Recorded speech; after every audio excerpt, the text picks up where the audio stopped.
All right, so I had this problem. I'm sure if you clicked on this video, you probably did as well. When you turn your key on, at the very top here, you have an engine light with the code 20. What that is your atmospheric pressure sensors. There's one for the atmospheric pressure and there's one for the pressure inside of your intake. So that can be triggered by a multitude of things. That can be triggered by either the sensors being bad or voltage difference between the two, because a very slight voltage will trigger the light to come on. And I couldn't figure out what it was. I didn't want to take apart the entire bike to replace either, the ECU or the actual sensors, which are not that cheap, or, finding all the wiring throughout the whole bike, because I'm not a huge wiring guy, so I don't understand all that. So here's what I want you to do if you have that code on your dash right there. So I want you to I have this much more part because I've been working on this for, what I want you to do is to take the ECU plastic, you take the bolt on the top of the fairing off, and then you can open that up and get another bolt for that piece of plastic, and you can slide that back and off. Then what you're going to do is you're going to come right here where the ECU is sitting, and below the ECU there's a bolt. You take that bolt out and you take the part behind the ECU and wiggle that off.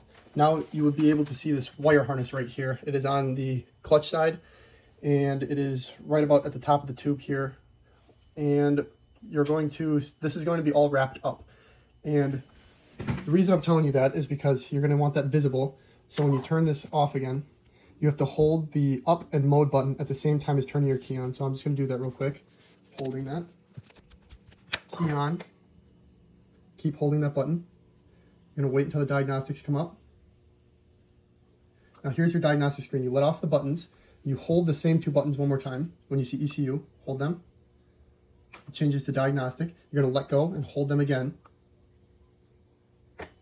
Now you're in the diagnostics page. Now this is where I got a little bit confused because nobody really talks about this. Some people show you how to get on this. Nobody tells you what these all are. So disregard all the other videos. All you need to focus on is press the up to scroll through, and you're going to go to 2.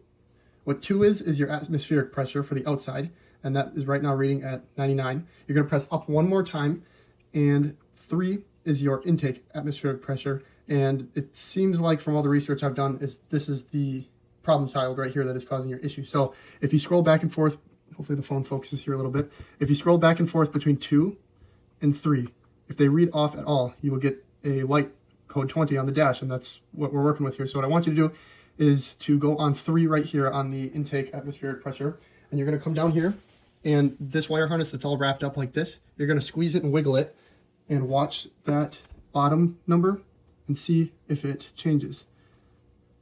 Mine is not right now, but you just play with it, make it change around, and you're going to want to play with it until it matches the number 2 right here.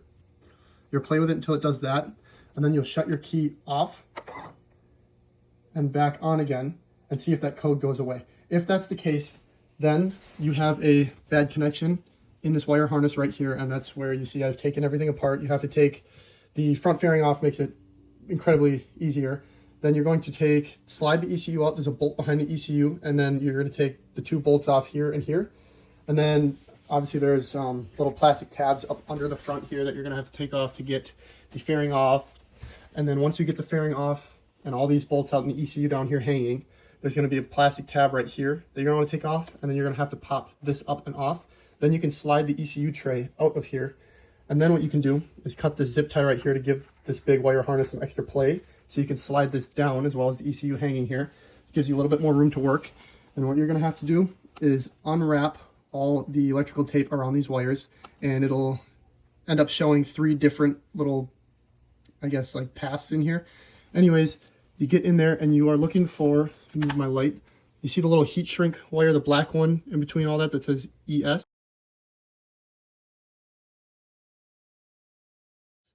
That's what you're looking for. There's 3 blue wires in there, and I have not got to that part, but you have to cut that open, get the 3 blue wires, and solder them all together. Then what that should do is equalize the voltage going to both sensors and get rid of your problem here. And yeah, that's what I found out so far. I was worried that it was an ECU problem, and from what I did research on the internet, it seems like that's the issue. I will make an update towards the end to see if this actually fixes it, but for now, this is what I'm working on. Are back with the wire harness, the ECU's hanging here, and this right in here, I opened it up, found the heat shrinked wire here, opened that up. There was 3 blue wires coming from the top, and there was exposed part like full like wire glue, I guess. And then right in between there was like a connector piece right here, and below that there was the same exposed wires with a bunch of glue on them to hold them all together.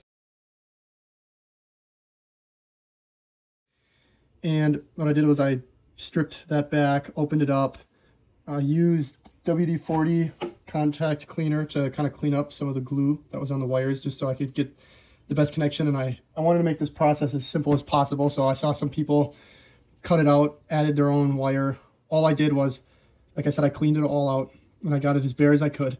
I took a wire that I had laying around, and what I did with it was, I'll grab it real quick. What I did with it was I stripped it into a piece probably about this long, maybe a touch longer, and I had just the raw copper from the inside, and I twisted it all up, and what I did was I wrapped it around the wires that were originally connected in here, and I ended up soldering that all together just so it had a better connection. Then I ended up wrapping that individually with electrical tape, and then I took the electrical tape, wrapped this whole system back in, and I did check, and both of my sensors are reading equal pressure and no more engine light. So I have this all finished up. I'm going to go ahead and put the bike back together.